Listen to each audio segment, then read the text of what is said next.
Mesdames, Messieurs, bienvenue à Encore Jeune. Aujourd'hui, il est question de recherche sur le vieillissement. Oui, je sais, ça peut sembler paradoxal et un peu bizarre, mais c'est une recherche extrêmement importante et celle qui est reconnue dans notre région pour parler de ce phénomène-là avec dignité, avec tact et aussi avec connaissance, c'est la professeure Martine Lagacé de l'Université d'Ottawa. Je vous propose d'aller à sa rencontre.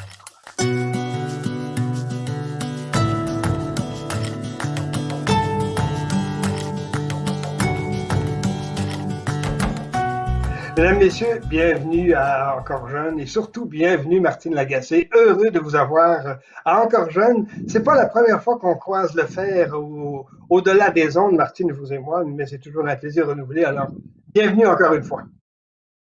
Merci beaucoup et c'est tout à fait réciproque, le plaisir est partagé. Martine, je veux commencer cette entrevue en vous demandant, quand quand vous étiez plus jeune, la Martine Lagacé que j'ai devant moi, est-ce qu'elle se demandait, ça va être quoi vieillir? Est-ce que vous vous êtes posé la question à l'époque? Si vous me posez la question par rapport à mes années d'adolescence, oui, je me posais la question, mais je dirais par association.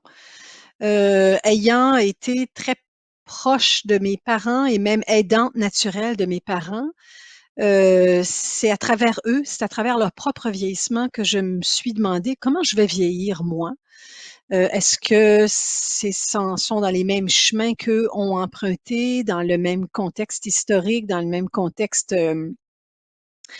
sociologique? Est-ce que c'est comme ça que je veux vieillir, que je souhaite vieillir? Donc, je vous dirais que je me posais la question, mais par le biais de l'accompagnement de mes parents, dans leur propre cheminement vers un état de vieillesse, si on veut. Mais oui, je me la posais, je me souviens, et j'avais peut-être 15, 16 ans et ça commençait à m'interpeller, là, je me posais ces questions-là. Oui. Est-ce pourrait parler un tout petit peu de Martine Lagacé à ses débuts? Parce que c'est souvent un chapitre que l'on couvre peu en ce qui vous concerne. Et bon, le but de Encore Jeune, c'est de faire découvrir les gens de notre communauté, bien entendu. Alors, j'aimerais savoir un tout petit peu d'où vous venez, Martine. Ben, au plan géographique, moi, je suis native de la région. Je suis ce qu'on appelle une Hulloise d'origine. Et maintenant, bon, c'est le secteur de Hull est rassemblé, on le sait, avec la grande ville de Gatineau. Et donc, j'ai passé mes toutes jeunes années dans ce qu'on appelle la région de Wrightsville à Hull. J'ai grandi dans une belle famille de 4 filles. Je suis la Benjamine, donc, de cette famille-là, et j'ai de très, très beaux souvenirs d'enfance avec mes sœurs, hein. C'est quand même une dynamique très particulière. 4 filles, on avait établi, comment dire, un monde qui était à nous. On s'est inventé toutes sortes de jeux. Donc, j'ai eu une enfance, je dirais, joyeuse. J'étais une enfant aussi très, très, très curieuse. J'ai toujours aimé la lecture. La lecture, je vous dirais, pour vous dire, il y a 2 pôles qui m'ont ancrée. Comme jeune fille et comme jeune adolescente et comme jeune adulte et comme adulte âgée aujourd'hui, comme personne aînée, ça m'a toujours suivi. C'est la lecture et c'est la natation. Pour moi, Hmm. si, des fois, je me pose la question s'il m'arrivait quelque chose, j'avais plus rien. Je me dis toujours, mais si j'ai un espace aquatique près de moi, que je peux nager, je peux être dans l'eau, le sentiment d'apesanteur, la natation m'a habité toute ma vie, c'est mon ADN, et quelques livres, je vais m'organiser. Puis si je continue un petit peu dans la gourmandise, ben un pot de Nutella. Je sais que c'est pas du tout environnemental, mais je suis franche avec vous, je pourrais survivre avec ça. Oui, C'est voilà. parfait, du Alors c'est chocolat. oui, oui. Moi, je pense que le plaisir une des grandes joies de vivre, c'est le bon chocolat, un bon livre qui nous inspire avec des phrases qui nous restent, qui nous guident, qui nous donnent de la force, qui nous donnent de la grâce. Et moi, me retrouver dans l'eau. Donc, en ce moment, c'est une punition pour moi. On a beaucoup, on subit beaucoup de punitions pendant cette pandémie-là. Naturellement, bon, les piscines sont fermées. Et donc, il n'y a plus de natation depuis presque un an. Et je pense qu'un des plus grands plaisirs que je pourrais m'offrir quand on sortira de ceci, c'est de retourner dans un bassin et de me laisser aller dans l'apesanteur. Être dans l'eau, pour moi, c'est me retrouver quelque part. Donc, quand j'avais des petits problèmes d'adolescence, et même adulte et même encore aujourd'hui, pour me réancrer et me retrouver, c'est un bon livre et une session de natation, puis un petit pot de Nutella, tout prêt. Très intéressant, très intéressant, très, très chaleureux, je dois avouer.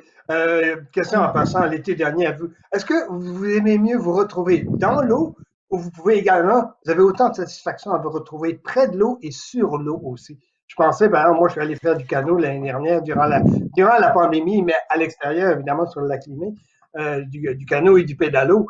On est dans un milieu quand même un peu particulier. Il y a quand même une certaine satisfaction aussi, non? Oui, oui.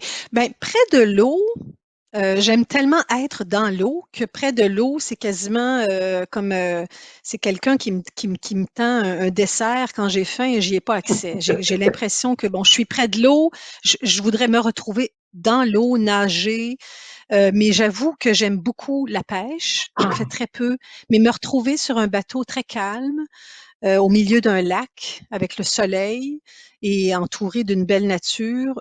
J'aime beaucoup. J'aime beaucoup l'idée de regarder Hum, une surface d'eau aussi. Mais j'aime vraiment me retrouver. Donc, je fais beaucoup de natation, un petit peu de plongée sous-marine. Tout ce qui est sport aquatique, là, m'interpelle énormément. Alors, si on a eu d'autres vies, j'ai dû être quelque part dans l'univers des poissons ou dans ce monde-là, mais j'adore tout ce qui est aquatique, là, ouais, ouais. Au niveau des lectures, je me souviens de certains de vos reportages que vous avez fait à Radio-Canada, puisque vous étiez journaliste à Radio-Can, évidemment. Et je me souviens évidemment que vous aimiez à peu près tout ce qu'il y avait, tout ce qui vous tombait sous la main en tant que lecture. Mais je suis persuadé que, tout comme moi, j'adore particulièrement tout ce qui est documentaire, quel que soit le format. Je me demandais si c'était un peu la même chose pour vous, si vous aimiez mieux le réalisme que la fiction ou la poésie plutôt que l'essai, par exemple, ou peu importe. J'aime beaucoup les essais et j'aime particulièrement les biographies.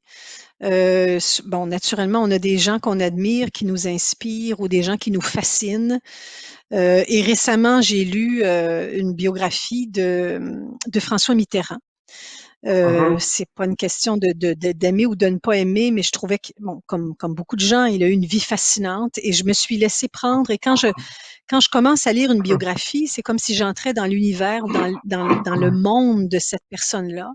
J'ai lu la biographie de Simone Veil aussi, qui est une dame qui m'a beaucoup inspirée. J'aime beaucoup les essais. J'aime beaucoup je suis pas du tout science-fiction. Je sais pas, ça me parle moins. Mais des vies racontées, pour moi, parfois, ça me permet de me dire, bon, ben finalement, je suis peut-être pas seule à penser comme ça, ou tiens, comme je trouve des points communs à ces personnages-là, ou mhm. encore ils m'inspirent. Je me dis, bon, ben, c'est possible de faire telle ou telle chose. Donc, les biographies, les essais aussi m'inspirent énormément. J'aime beaucoup les romans aussi. J'adore les romans français. J'adore les romans français. Plus localement, je dirais un auteur que j'aime beaucoup, et je me souviens que ça a été parmi mes premières entrevues à Radio-Canada, c'est Maurice Henry, que vous connaissez très Mhm. certainement. Pour moi, c'est un phare aussi là, comme écrivain. C'est quelqu'un qui a des retombées chez nous, là, dans la francophonie ontarienne, mais je pense que il mériterait d'être un auteur à l'international, certainement, là. Ouais. Je suis tout à fait d'accord avec vous, Martine, d'autant plus qu'il vient de sortir un nouveau roman aux éditions Oui, de l'Université d'Ottawa, au PUF. Alors oui. donc, vraiment, ça, c'est PUO, pardon. Alors ça, c'est vraiment à avoir. D'ailleurs, pour ceux et celles qui nous regardent, je vais bientôt l'avoir en entrevue à la fois dans cette émission et aussi à Unique FM. Alors donc, soyez prévenus, ça s'en vient avec Maurice Henry. Mais Ouais. effectivement, il a une approche vraiment particulière de l'existence et un être extrêmement chaleureux, sans aucun doute. Je me demandais, vous Un être parliez, lumineux et solaire. tout à fait, absolument, tout à fait, où il fait, avec qui il fait bon discuter et être proche. Ça, j'en suis convaincu, convaincu. Euh, Est-ce que vous vous mesurez de temps en temps justement à ces personnages ou à ces personnalités? En d'autres mots, vous disiez que parfois il y a des points de repère que l'on retrouve chez eux, euh, mais dans notre cheminement, inévitablement, on a des mentors. Et je me disais peut-être bien qu'un certain nombre d'auteurs peuvent, ou de personnalités ou de personnages peuvent nous servir de mentors. Dans mon cas, bien humblement, j'adore Napoléon, même si j'aime pas toujours ce qu'il a fait, mais je trouve que c'est un personnage marquant. Est-ce qu'il y en a eu dans votre cas Tout à aussi? fait. Euh, oui, il y en a eu certainement qui m'ont de grands personnages qui m'ont, en tout cas, qui m'ont beaucoup inspiré. Peut-être d'autres qui sont peut-être de moins grands personnages, mais je suis particulièrement marquée par la carrière de certaines femmes, pas nécessairement une carrière professionnelle, je dirais leur parcours de vie. J'ai lu récemment la biographie de Claire Chazal, qui était une ancienne journaliste Mhm. française. Et sa persévérance et tout, quand elle raconte en détail les 2, 3 minutes avant de prendre l'antenne et donc d'être la speakerine pour le bulletin de nouvelles à la télé française, toute sa vie personnellement, ça m'a beaucoup inspirée. Et sur une note peut-être, c'est pas nécessairement une connotation religieuse, mais la biographie du pape Jean-Paul II m'a énormément Mhm. inspirée. Et moi, j'ai découvert que ce pape-là aimait le théâtre et adorait la natation. Alors là, pour moi, je me suis dit, tiens, tiens, tiens, quel hasard. Un skieur aussi, quelqu'un qui adorait les montagnes, mais qui adorait Mhm. la natation. Mhm. Et ça, c'est un livre qui est un livre et un personnage qui m'a beaucoup, beaucoup, beaucoup inspiré, je dois dire. Ouais. On arrive bientôt, bien sûr, au chapitre des recherches, Martine, évidemment. Mais pour y arriver, je veux quand même vous poser une question. Vous Oui. semblez, et je le vois bien sûr, vous semblez très bien vieillir, à la fois intérieurement et physiquement. Et je me demandais, je ne veux pas vous demander votre recette, non, on n'est pas là pour ça. Mais vieillir maintenant, est-ce que justement c'est très différent de l'image que vous aviez au point de départ quand vous étiez jeune fille, par exemple, je vous demandais si vous y pensiez. Maintenant, quelques années plus tard, comment est-ce que vous vivez ça? Mon Dieu, vous répondre, je pense que je vais vous répondre. La première chose qui me vient, je ne pense pas avoir été jamais aussi heureuse dans ma vie. Et mon rapport au temps est, je pense, très sain. C'est peut-être parce que, bon, je rencontre beaucoup de gens qui sont plus âgés que moi et qui m'inspirent, là, des gens du quotidien, des dames, des messieurs qui sont plus âgés, des gens que j'ai la chance de côtoyer, notamment dans des résidences, mais aussi des membres de ma famille. C'est elles et c'est eux qui me donnent, comment dire, ce que j'appelle une interprétation qui est peut-être un peu de second niveau de ce que c'est vieillir. Vieillir, bon, il y a le corps qui vieillit, là, naturellement, mais on fait avec. Je pense que quand on accepte qu'on fait avec, par exemple, je vous révèle un petit secret. Moi, je nageais presque, mon Dieu, 4 kilomètres là, quand j'avais 20 ans. Là, on faisait des séances, etc. Aujourd'hui, si je nage 1,5 km, je suis très contente de moi. Je vous dis ça Mhm, parce que pour mhm. moi, ça veut dire un des secrets pour être, en tout cas pour moi, pour bien vieillir dans sa tête, c'est d'accepter qu'on doit gérer les pertes et faire des pertes, même des gains. Alors, j'ai fait une sélection. Je peux encore continuer à Mhm. nager, mais jamais je vais me mesurer à quelqu'un de 20 ans dans une piscine. Sinon, c'est mon estime de moi-même qui, je les laisse passer les 20 ans. Leurs poumons sont meilleurs que les miens. Ça, je le sais. Mais je me considère tellement chanceuse de pouvoir encore nager. Alors, pour moi, je me raccroche au début de l'entrevue. Si je peux vieillir et je pourrais encore lire quelques livres, de temps à Mhm. autre manger quelques bons desserts que j'adore Au et faire Nutella. un peu d'exercice au Nutella. Pour moi, c'est ça. Puis en même temps, j'accepte que le temps passe. Le temps passe, Mhm. ça fait partie, c'est la vie au fond. Alors, mon rapport au temps, je vous dirais qu'il est assez sain. Mais j'espère, la santé, je pense que c'est une clé, là. Mais il est possible, il est possible, c'est pratiquement impossible que je n'ai aucun problème de santé, aussi minime soit-il, mais je voudrais trouver la force et la grâce de faire avec et d'ajuster mes attentes, d'ajuster mes Mhm. attentes, ouais. Pour utiliser un terme maritime, Martine, très beau louvoiement. C'est très, très bien entre les vagues et entre les hauts et les bas et les creux de vagues. C'est très, très bien. Si vous permettez, Martine, on va prendre une courte brève pause et on vous revient dans quelques instants, mesdames.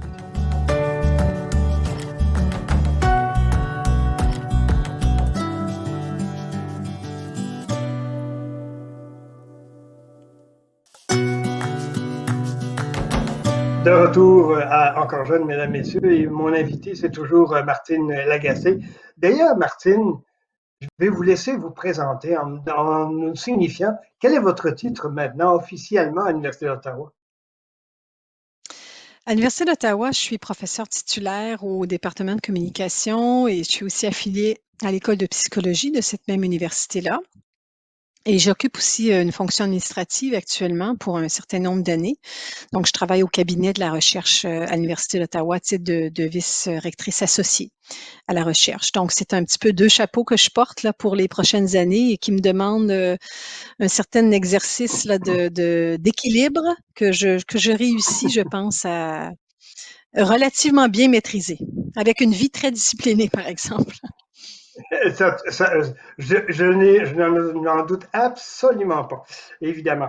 Moi, ce qui m'intéresse, bien sûr, c'est le professeur et la chercheuse, bien sûr.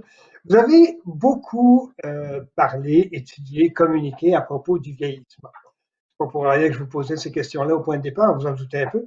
Mais maintenant que vous avez, comment je dirais, une certaine connaissance de ce milieu-là, de ces effets-là, de cette situation-là, le vieillissement dans notre société prend de plus en plus d'importance. On ne semble pas s'en rendre très, très bien compte.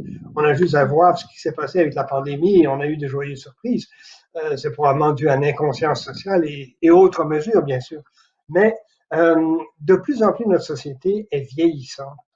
Est-ce qu'on devrait corriger le tir ou il n'est pas trop tard de corriger le tir, justement, pour admettre que des gens âgés, des aînés, 70, 80, 90, ont encore beaucoup à donner à cette société où ils ont vécu.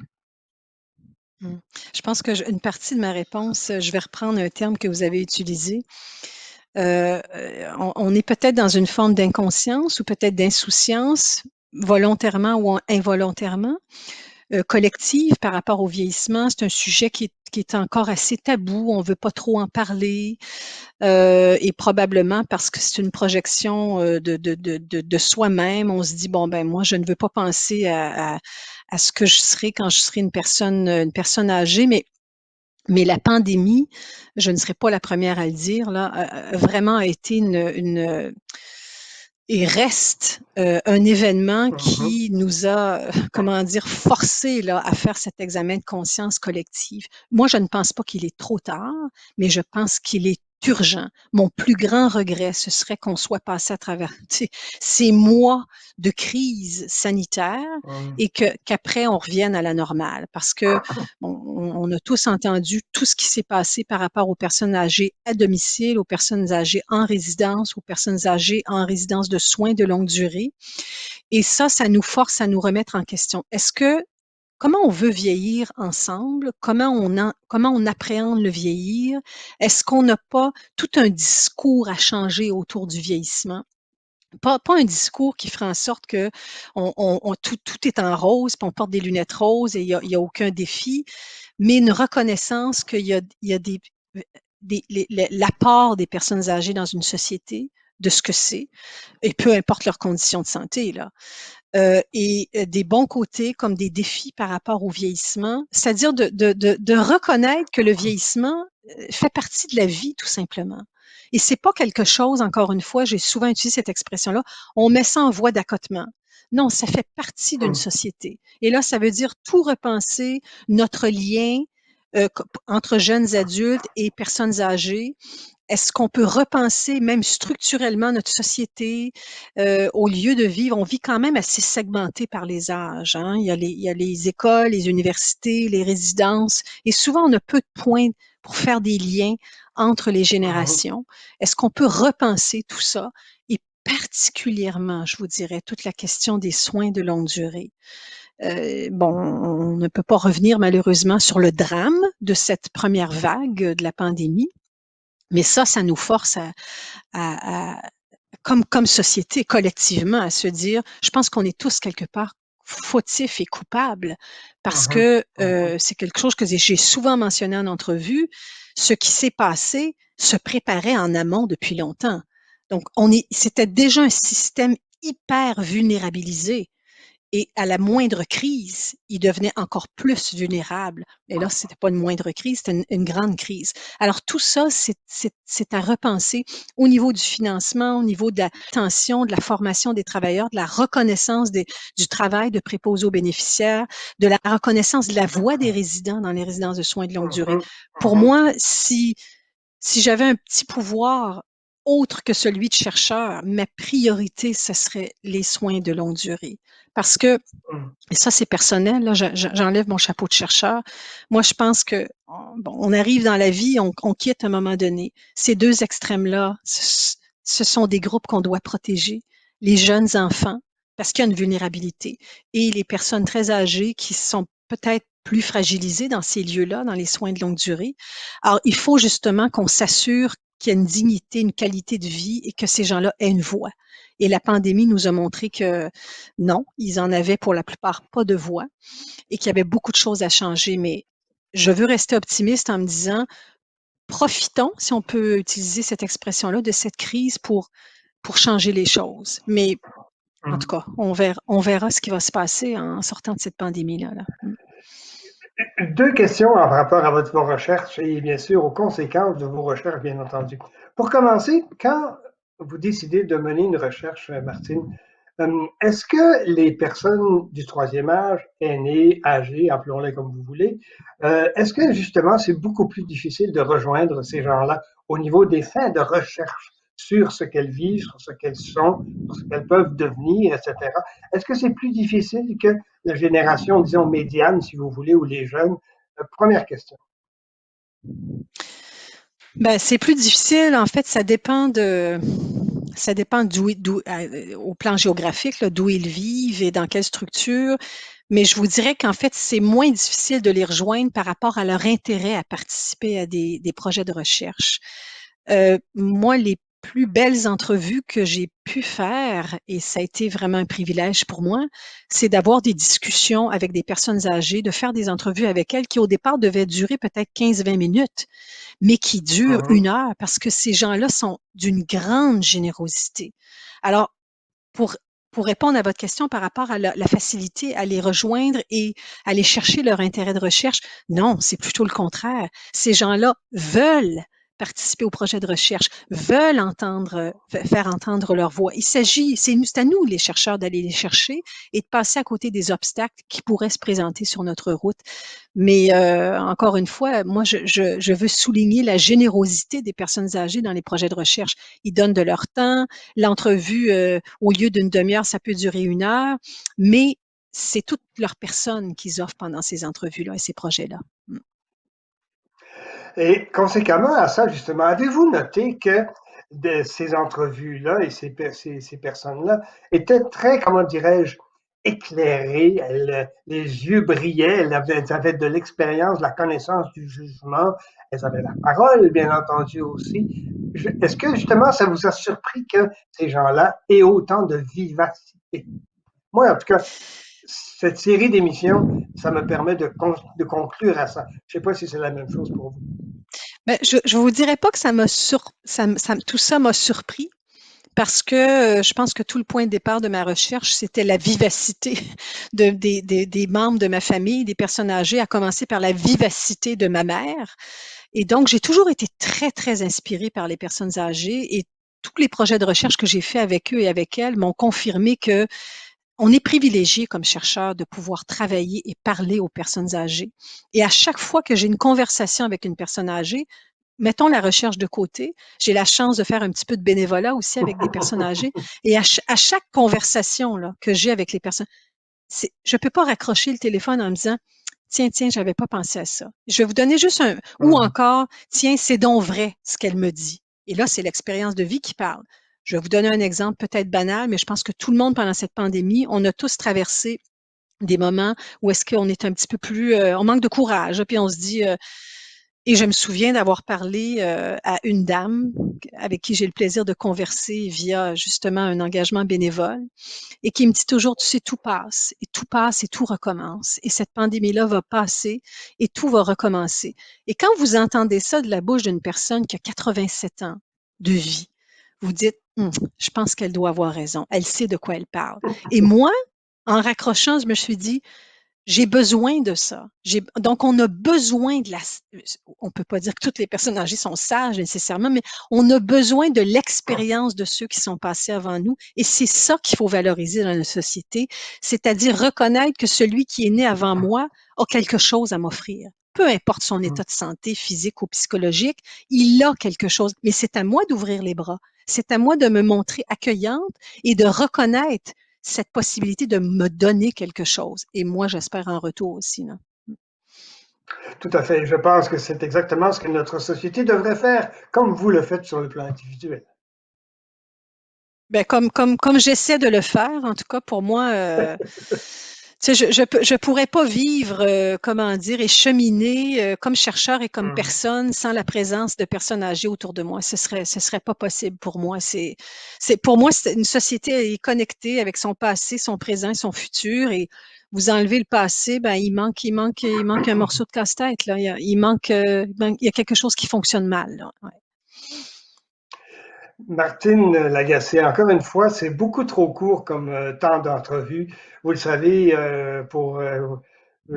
probablement vous m'avez entendu et j'aime beaucoup les entrevues de longue durée. C'est le cas de celle-ci, c'est beaucoup trop court. Je tiens à vous remercier beaucoup, Martine, pour votre disponibilité. Puis j'espère qu'on aura l'occasion de se reprendre cette fois-ci sur le point de vue de la doyenne et de l'administratrice aussi, parce que ça, c'est un aspect de votre carrière qu'on connaît malheureusement très, très peu. Et je pense qu'il y a beaucoup à apprendre aussi de chez vous de ce point de vue-là. Encore une fois, Martine, un grand merci, puis je vous souhaite beaucoup de bonheur. Ben, c'est moi qui vous remercie et je vous souhaite aussi beaucoup de bonheur, au plaisir de continuer un jour cette conversation-là. Merci beaucoup. Merci, Martine.